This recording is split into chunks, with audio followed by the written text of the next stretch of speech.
के बाद मथुरा में एक आहुक नाम के राजा हुए। आहुक,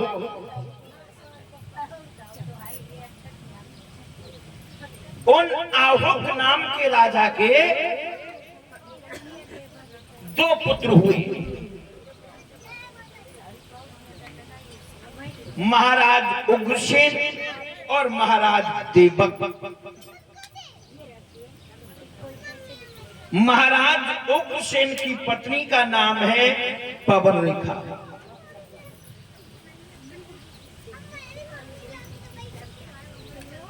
एक बार महारानी पवन रेखा जंगल में घूमने गई, और जब जंगल में घूमने गई वहां पर एक दुर्मुख नाम का राक्षस आ जाता है। उसने महारानी के साथ में छल कर दिया, और उस राक्षस के सहयोग से पवन रेखा के बेटा हुआ। जब कोई पुण्य आत्मा संसार में जन्म लेती है तो सगुन होते हैं, सगुन। और जब कोई राक्षस आत्मा संसार में जन्म लेती है तब असगुन होते हैं, असगुन। धरती कांपने लगी, ब्रह्मांड हिलने लगा, यमुना मैया की कोर हिल गई। तब ये कंस पैदा हुआ। गर्गाचार्य जी ने इसका नामकरण संस्कार किया, नाम रख दिया कंस। धीरे धीरे धीरे धीरे धीरे धीरे कंस थोड़ा सा सियाना हुआ, समझदार हुआ। जब कंस धीरे धीरे धीरे धीरे सियाना हो गया, समझदार हो गया, कंस का काम है बिना बात के झगड़ा करना, इधर उधर जाना, शराब पीना, 10 बच्चों को साथ रखना। कंस का काम हो गया। निर्दोष आत्माओं को सताने लगा कंस। कोई महात्मा आया तो उसकी झोली को फाड़ दिया, कोई अंधा आ रहा है कि रास्ता बताइयो भैया, बने उंगलियां पकड़ी कांटने में धकेल दो। हाँ, कंस अत्याचारी हो गया। और जब शराब पीने लगा तो 18-20 लड़का और हो गए एक ही उम्र के। ये बात महाराज उग्रसेन को बहुत बुरी लगी। जब उग्रसेन को बुरी लगी तो महाराज उग्रसेन ने कंस को बुलवाया और कहा है कि बेटा कंस, अगर इस तरह से प्रजा के ऊपर अत्याचार करोगे तो फिर राज्य कैसे करोगे। कंस कहने लगा पिताजी, तुम्हारे ऊपर बुढ़ापा है, इसलिए तुम्हारी बुद्धि भी बूढ़ी हो गई है। अब तुम राज्य चलाने के लिए नहीं रहे हो पिताश्री, अब तुम्हें आराम की जरूरत है, आराम करो। आगे बढ़कर के कंस ने हाथों में हथकड़ी, पान में बेड़ियां डाल करके यानी उग्रसेन महाराज को जेल के बीच में डाल दिया। जेल के बीच में डाल दिया। अब वो स्वयं राजा हो गया, राजगद्दी पे बैठा, सभा को संबोधित करता हुआ बोला, देखिए मथुरा वासियों, आप लोग जानते हो कि हम आपकी कितनी चिंता रखता हूं। मैं आपकी सेवा तन और मन से करना चाहता हूं। मेरे पिताजी के ऊपर बुढ़ापा था, इसलिए अगर गलत आदमी को सजा देनी थी तो ये भले आदमी को मरवा देती। अब मैं राजा हो गया हूं, इस बात से कोई दुखी तो नहीं हो। कोई नहीं बोला। अरे बोले क्यों नहीं, हम राजा हो गए तो इस बात से कोई दुखी तो नहीं हो। कोई नहीं बोल रहा है। दुखी हो क्या? कोई नहीं बोला डर की वजह से। सोनू भाग करके पहुंचे, महाराज की जय हो, महाराज की जय हो, महाराज की जय हो। कंस कहने लगा जयकार ही लगाते रहोगे तो कुछ कहोगे? बोलो तुम किस बात से दुखी हो? जवाब दिया हम बहुत बड़े दुखी। क्यों? जवाब दिया महाराज तुम्हारे संग जो मंत्री है ना, जो मंत्री जाने हमारे छोरा को बहुत मारो, बहुत मारो, बहुत मारो। कह रहे मंत्री तूने इसके बच्चे को मारा तो फिर जिंदा क्यों छोड़ दिया? जाओ इसके बच्चे को पकड़ के लाओ और यहां पर इस तरह से मारो जान जाए दुनिया के लोग भगवान कंस हमारे अमर अमर अमर ही रहेगा। अब डर की वजह से कोई नहीं बोल रहा है। कंस ने आदेश किया सुनो भैया, अगर माता पिता बूढ़े हो गए हो तो बेमतलब में मत खिलाओ, जहर खबाओ, खत्म करो। और जितना घी यज्ञ हवन पूजन पाठ में लगाते हो, यज्ञ पूजन पाठ कुछ नहीं कोई करेगा, उतना घी खुद खाओ, अपनी तंदुरुस्ती बढ़ाओ। ये सब बेकार। हमारे शासन में यज्ञ हवन पूजा पाठ कोई नहीं करेगा, बूढ़े माता पिता की सेवा भी नहीं होगी। आदेश कर दिया। अब कंस के डर के वजह से कोई भी पूजा पाठ यज्ञ हवन कुछ नहीं होता है। अब कंस ने विचार किया कि अब हमें शादी करनी है, शादी ऐसे नहीं रहेंगे, ब्याह करना है, ब्याह। हाँ, और ब्याह को नाम जो सुन ले तो लला, तो जब तो सभी को मालूम है जो ब्याह को नाम सुन ले बड़ो मीठू मीठू लगते। फिर धीरे धीरे धीरे धीरे खटाई तो परिए जाती।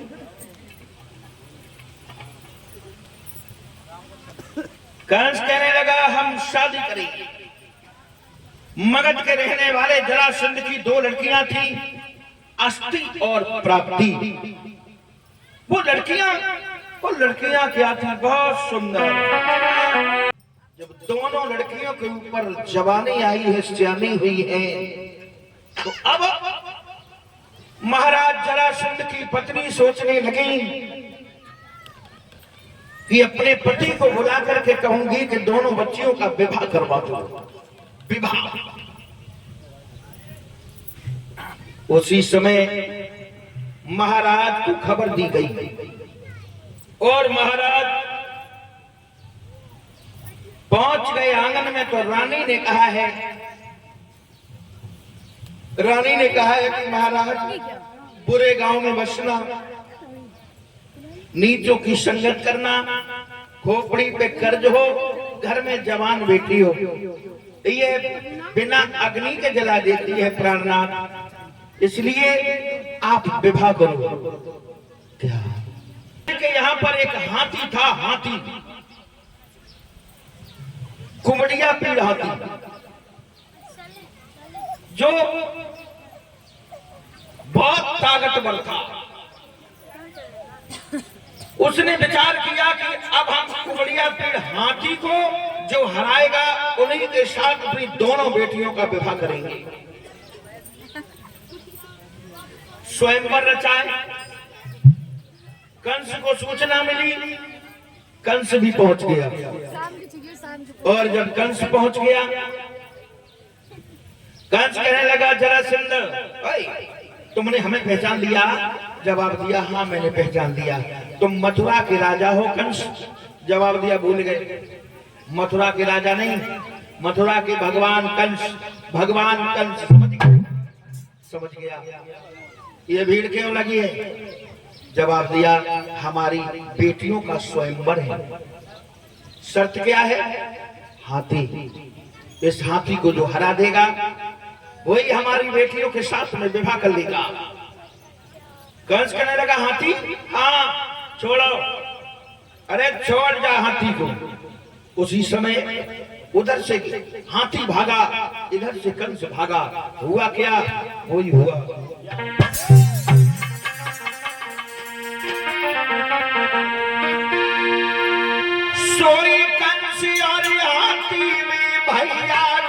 साथ वही थी लड़ाई।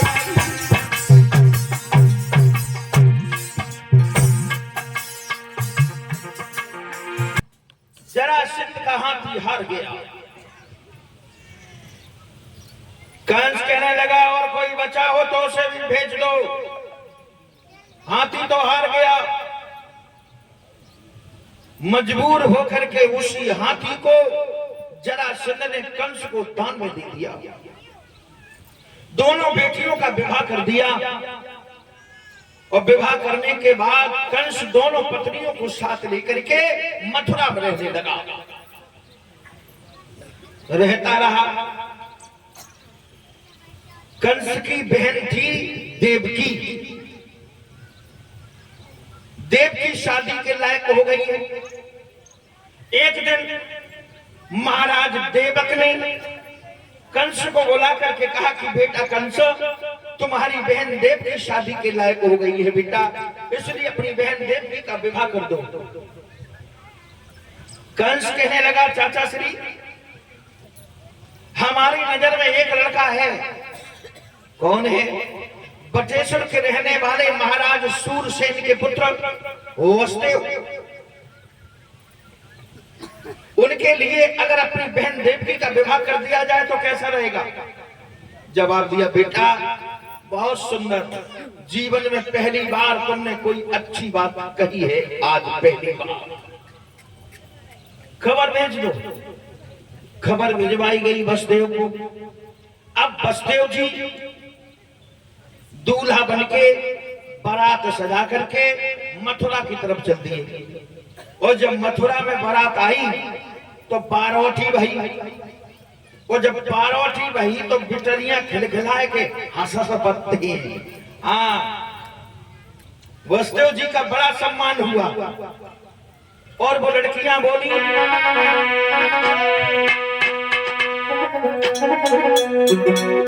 कि आई जाइयो मेरे जीजा जी,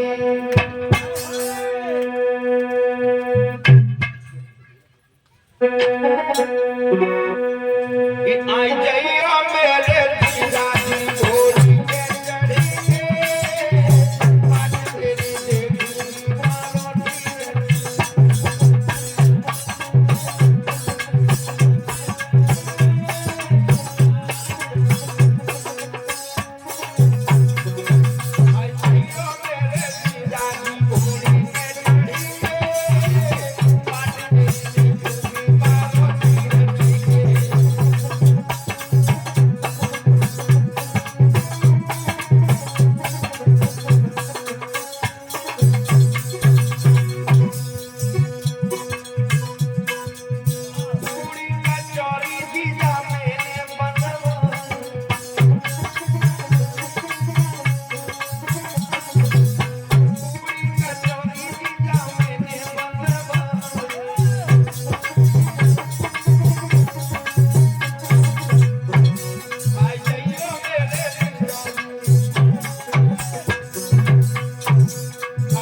बारौठी हुए के बाद में लला शुभ लगन मुहूर्त के आते ही आते महाराज देवक ने अपनी बेटी के हाथ पीले कर दिए। भावरें पड़ी, और जब भावरें पड़ी तो कछु वहां बूढ़ी बड़ी रहे, वे बोले जिज्जी भावरें तो गाय लो कम से कम, बिना मतलब में बैठी हूं। अब वे भावरें गात वही बोली, सभी माताएं बहनें भावरें जरूर गाएंगे। हाँ, पहले हम गाएंगे, उसके बाद में आप लोग बोलेंगे।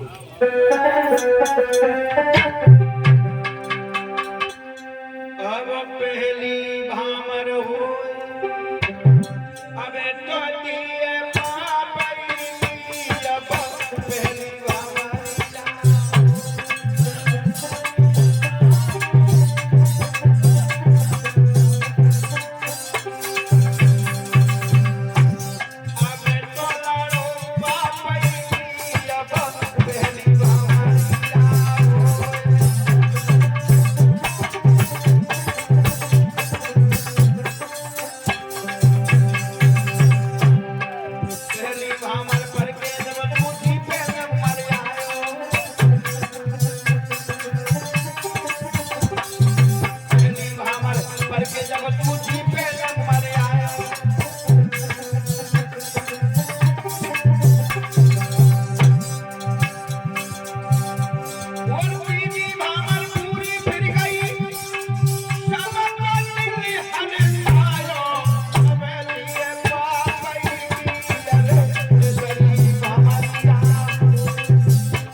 पूरी पड़ जाती हैं।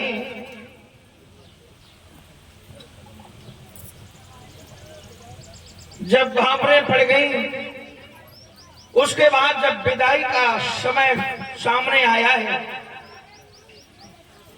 तो विदा हो रही है देवकी की। देवकी सजाई जा रही है, दुल्हन बनाई जा रही है, ससुराल के लिए जा रही है। इधर कंस कोने में छुपा हुआ अपनी बहन के चेहरे को फटी फटी आंखों से देख रहा था।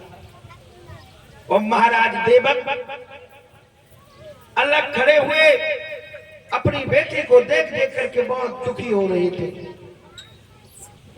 देवकी की मां बेटी से थोड़ी दूरी पे बैठी हुई थी, मगर इतना क्रोध था, अपनी बच्ची को देख करके आंखों में आंसू लेकर के पहुंच लेती थी। कोई भी माता पिता की जब बेटी घर छोड़ करके ससुराल की तरफ पहली बार जाती है, तो कितने भी अच्छे सुंदर से घर में क्यों ना जाए, दुल्हन बनके जब पहली बार आंगन छोड़ करके चलती है ससुराल की तरफ, तब घर में बहुत बुरा लगता है। ऐसा लगता है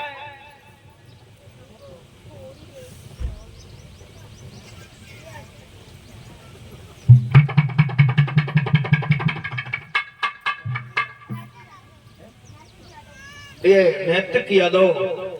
इस बच्चे की तरफ से एक सुंदर सा हार प्राप्त हुआ है। ये हमारे गले में हार डाल करके गए हैं। भगवान सद्बुद्धि, लंबी आयु, समाज का सम्मान प्राप्त हो। और 10-10 रुपए हमारे सभी साथियों को देते हुए सबका सम्मान करते हैं।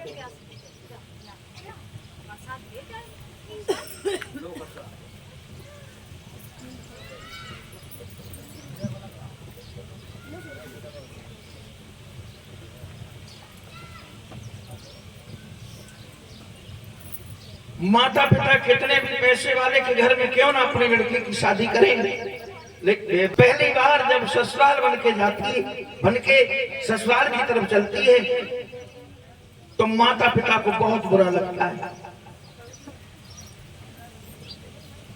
गरीब हो या अमीर, जब अपनी लड़की को डोली में बैठाता है तो मुंह से निकल जाता है कि जाओ मेरी बेटी, आज मैंने गंगा हटा दिया, गंगा हटा दिया। एक बूढ़े बाप की बेटी जब एक जगह पर शादी की बात नहीं बनी तो दूसरी जगह पर जाकर के उस बूढ़े बाप ने अपनी बच्ची का विवाह कर दिया। पहली बार जब ससुराल बनकर के ससुराल दुल्हन बन के ससुराल में पहुंची तो उसके सास ससुर ने दौलत के लालच में उस लड़की को जिंदा जला दिया। और जब जिंदा जला दिया, गांव के लोगों ने अधजला उस लड़की को निकाल करके हॉस्पिटल में भर्ती कर दिया। इधर बूढ़े बाप को पता चला कि मेरी बेटी को जला दिया। बूढ़ा बाप भागा, अस्पताल में पहुंचा, अपनी बेटी को गोदी में लेकर के बोला कि पुत्री, तुमसे क्या भूल हो गई जो इन धन के लोभियों ने तुम्हें जिंदा जला दिया। तो वो लड़की अपनी अंतिम श्वासों में अपने पिता से कहती है, गोदी में बैठी हुई क्या बोली कि पिताश्री, पैदा हुई थी आंगन में तेरे तो मैंने तुझे पापा बना दिया। पैदा हुई थी जब घर में तब मैंने तुझे पिता बना दिया। पाल करके तुमने सियाना कर दिया, पढ़ा लिखा करके तुम दुरुस्त जवान बना दिया, मगर तुमने मेरे वजन को नहीं सह पाए, तुमने हमें पराई घर में पठा दिया। धन के लोभियों ने पिताजी हमें जिंदा जला दिया। फर्ज दोनों ने अदा किया। तुमने हमें घर से विदा किया, मगर हमारे पति ने हमें संसार से विदा किया। बूढ़ा बाप बोला, पुत्री कैसे जलाया? तो आज वो लड़की अपने पिता से बोली, माता पिता के गले से लग कर के देख के बहुत रोई, बहुत रोई। मैया के गले में बहिया डाल करके देवकी बोली है, मैया दुल्हन बन के वो चल रही है ससुराल, दुल्हन बन के चल रही ससुराल, दुल्हन बन के।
अपनी बहन के गले से लग करके बहुत दुखी होता है। कंस कहने लगा, बहन देवकी, तुम ससुराल में जाना, बटेश्वर में पहुंचना, तुम किसी को दबना नहीं। बोली क्यों? क्योंकि तुम्हारा भैया कंस है, भगवान कंस। वो अगर कोई कुछ कहे तो धीरे से हमें सूचना दे देना। बटेश्वर से लेकर के मथुरा में ऐसे मारेंगे जो देखने वालों का हृदय भी कप जाएगा, दबना नहीं। कंस ने अपनी बहन से कहा। और कंस बोला, हे रतवान, नीचे उतर, अपनी बहन को भेजने के लिए मैं खुद जाऊंगा, रथ हाँक करके लेकर जाऊंगा। रथवान नीचे उतर गया। कंस रथ पे सवार हुआ और जब कंस रथ पे सवार हुआ, रथ चला है मथुरा से, सिर्फ 4 खेत रथ निकल पाया। देवताओं ने आकाशवाणी कर दी, भोजराज कंस। कंस ऊपर को चेहरा करके देखने लगा। अरे जिस बहन देवकी को त्रिशाई से तू पहुंचाने के लिए जा रहा है, इसके काले पर्दे में तेरा काल दिखाई दे रहा है। जो तेरी बहन के 8वां बेटा होगा, वो तुम्हें और तुम्हारे प्रेमियों को सुरपुर की हवा खवा देगा। जो कंस के कान में इतनी आवाज पड़ी, कंस आगे बढ़ा और बहन देवकी के केस पकड़े और रथ से खींच करके जमीन पर गिरा दिया। हाथ में तलवार लेकर के मेरे प्यारे भक्तों अपनी बहन को मारने के लिए तैयार हुआ। वसुदेव जी ने देखा तो कलेजा हिल गया।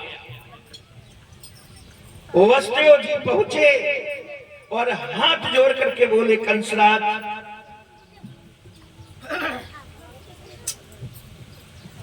ये तो मैं जानता हूं कि तुमसे हम लड़ करके नहीं जीत पाऊंगा, लेकिन ये हमारी पत्नी है। पति कितना भी कमजोर हो, मगर अपने प्रेम की बगिया को अपनी आंखों के सामने नहीं उजड़ने देगा।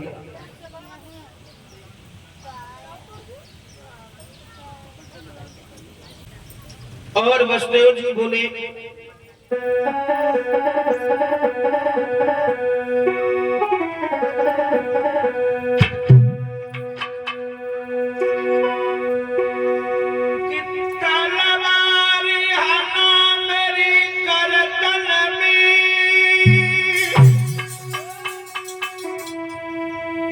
जब मेरा प्राण खो जाएगा,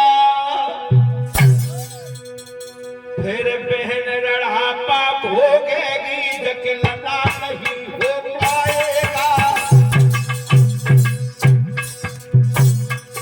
हमारा वक्त कर दीजिए, हमें मार दीजिए कंसराज। अगर मैं मर जाऊंगा तो तुम्हारी बहन विधवा हो जाएगी, राण हो जाएगी, फिर इसके कोई बेटा नहीं होगा।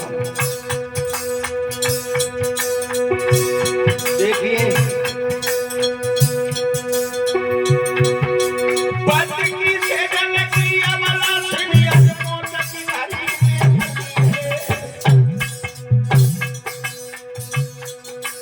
पति की सेजन की अमला से अजमोट की धारी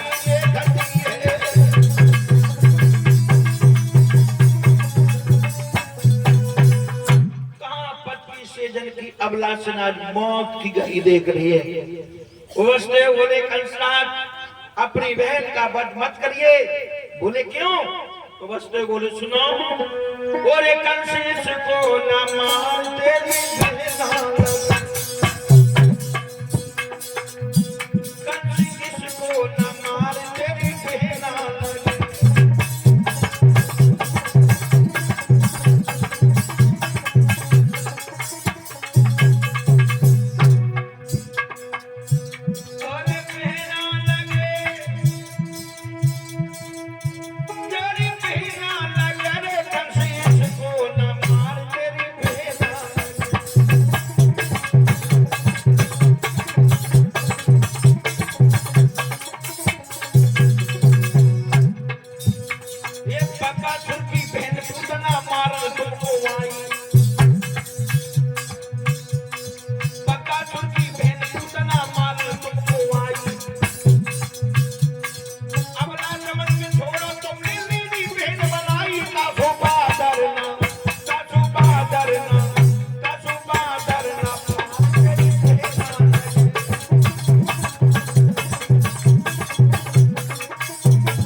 युवराज,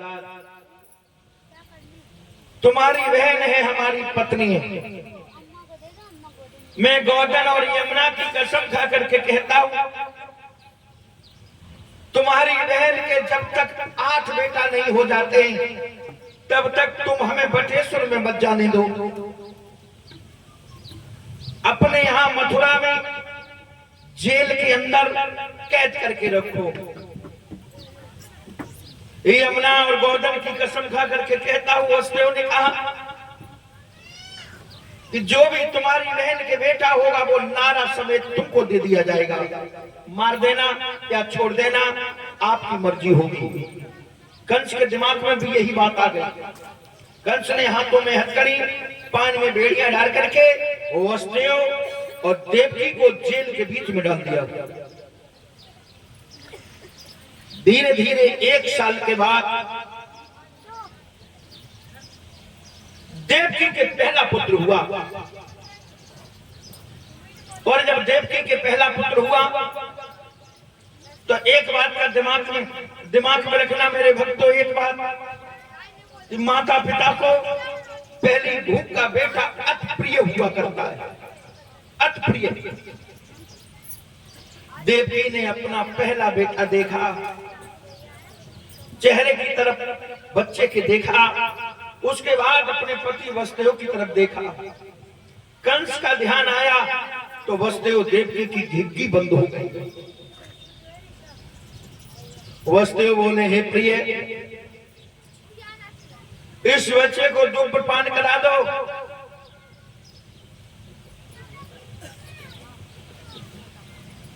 बच्चे के ओठों पर ओठों को रख करके चुम्मा ले लो, बच्चे के केशों को सूंघ लो, उसके बाद इस बच्चे को हमें दे दो।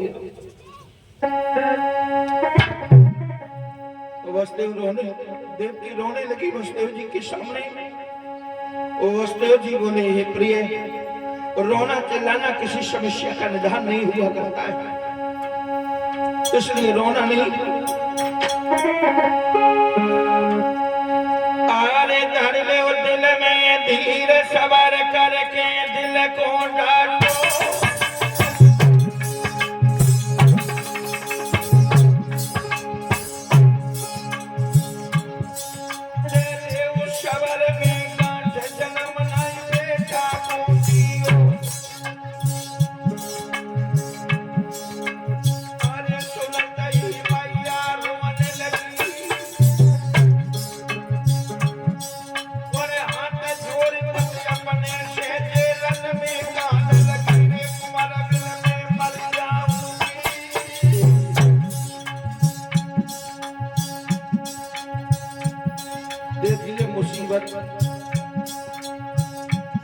देवकी गोदी दिया।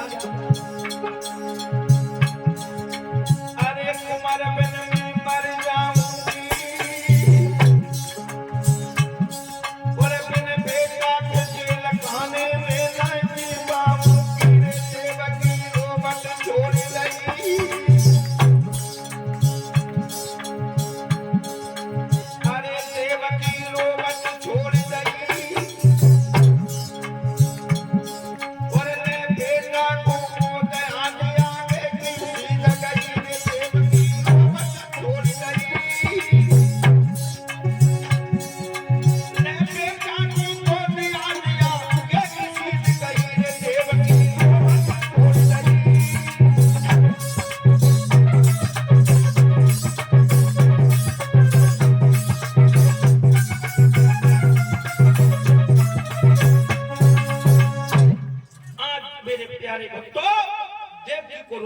छोड़ दिया।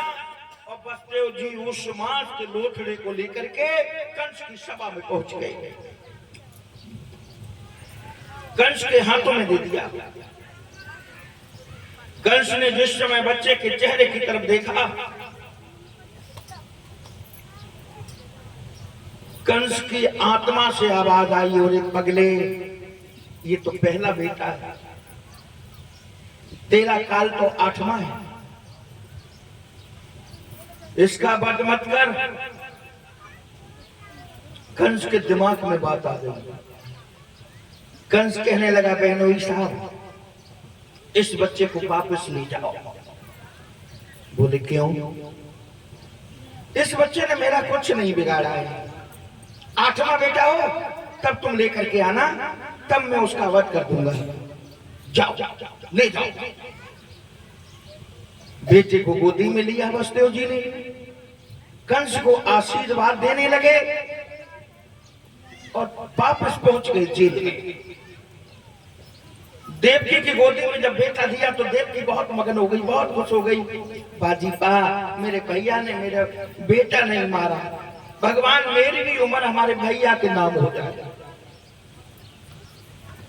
इधर कंस ने बच्चे को छोड़ दिया, देवताओं में हलचल मच गई। बाजी बा, जहर के घड़ा में जो अमृत की बूंदे कहां से आई?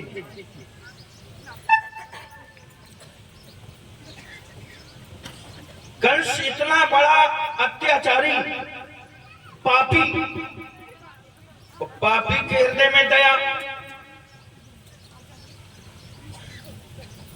भाई जहर का काम है प्राण लेने का, वो अमृत का काम है जीवन देने का। कंस जैसे अत्याचारी के हृदय में दया कहां से आ गई? देवर्षि नारद जी चल दिए, हाथ में बीड़ा लेकर के बजाते हुए, नारायण नारायण का गुण गाते हुए चल दिए।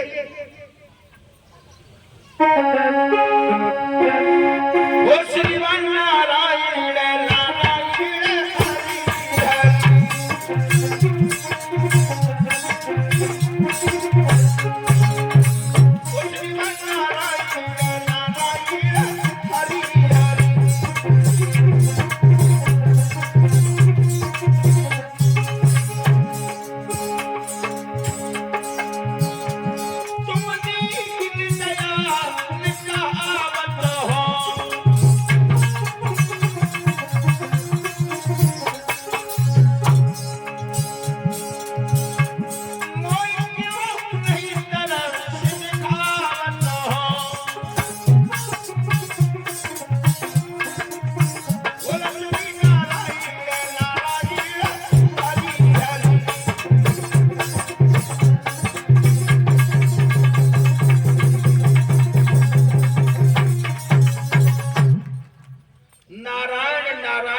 हुए देवर्षि नारद जी मथुरा में पहुंच गए।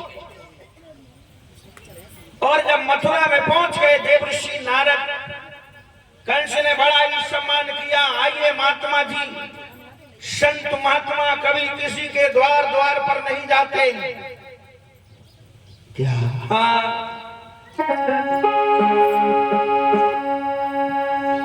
अरे संत महात्मा द्वार द्वार पे कभी किसी के न जाते,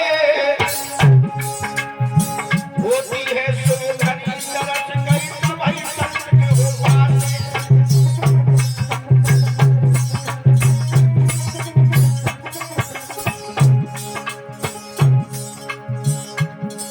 ये संत सरोवर द्वार द्वार में कभी किसी के न जाते, होती है सुंदरी सरस कई सभी हो पाते।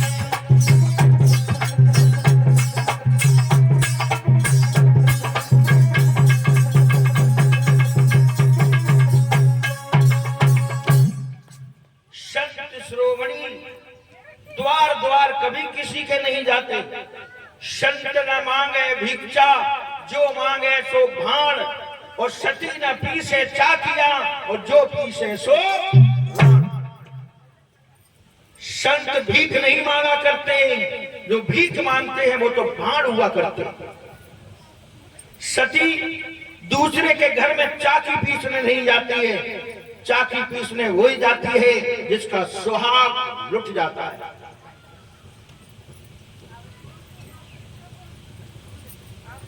बोलिए गोविंद भगवान की, बोलिए आनंद कंद भगवान की।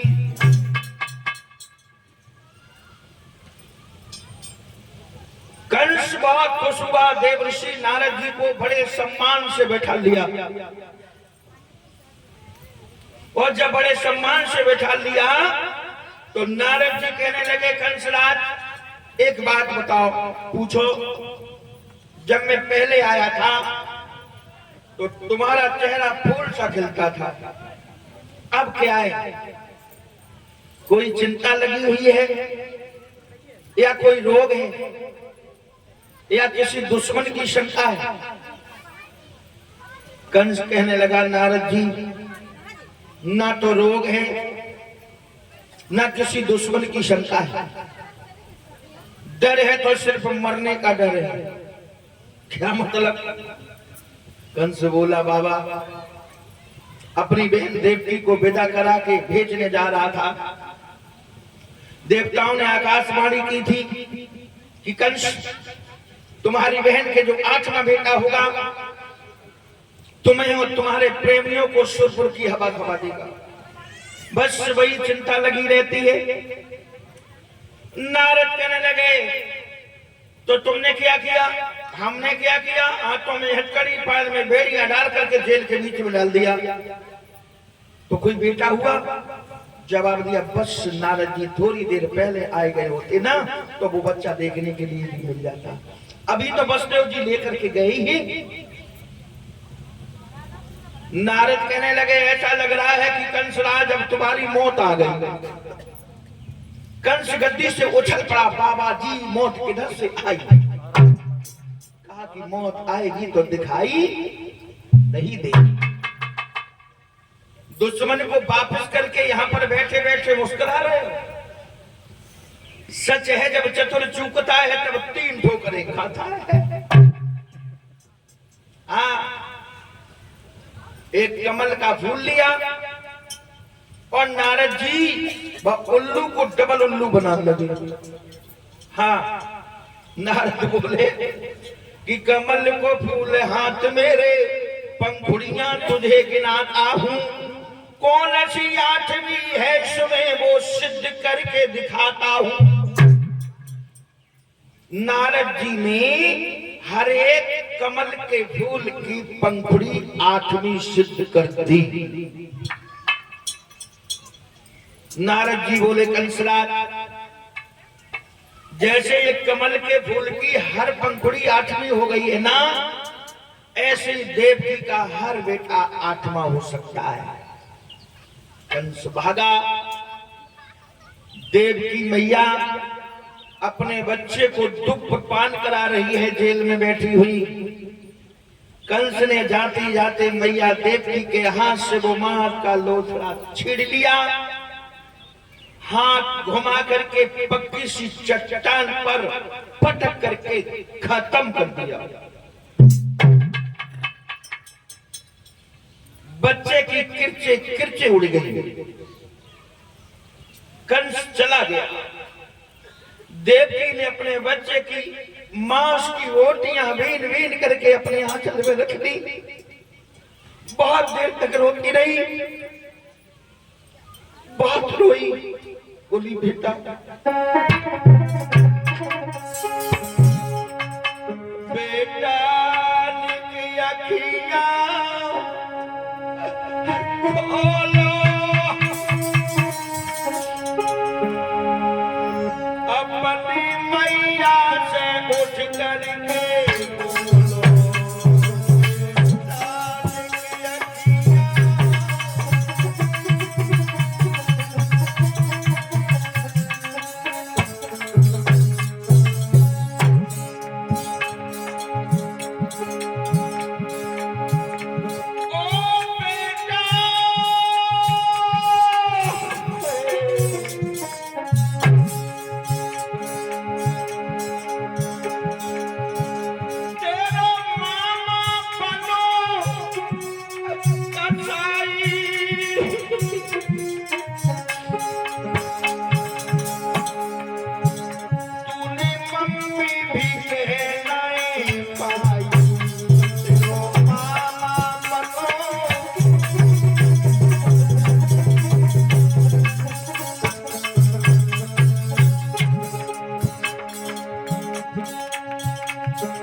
वसुदेव बोले, देवकी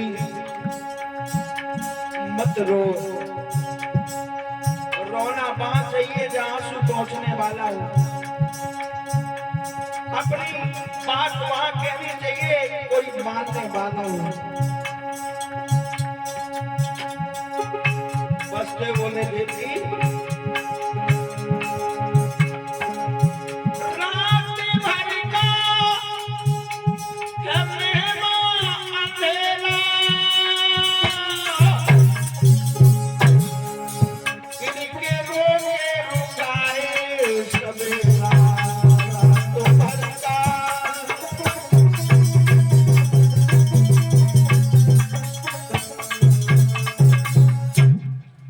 देवी मैया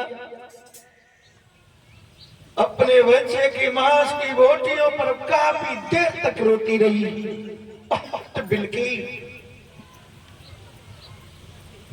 सुखदेव जी कहते हैं राजन परीक्षित, एक नहीं इस तरह से मारे गए 6 बाल, अब तो 7वें गर्भ में आए रहे हैं जगपाल।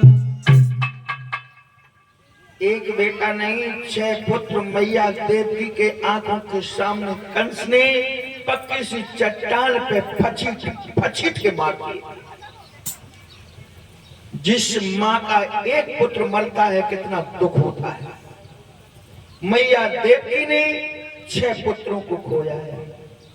क्या दशा होगी मैया देवकी की लोगों। अरे माँ की ममता तो माँ ही जान सकती है। बांझ औरत नहीं समझ सकती है कि माँ की ममता कैसी होती है।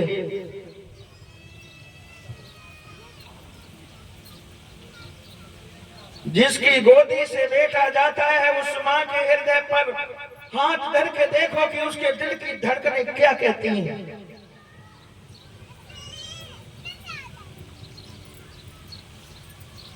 आज देवकी मैया का शरीर बिल्कुल कांटे के समान हो गया है।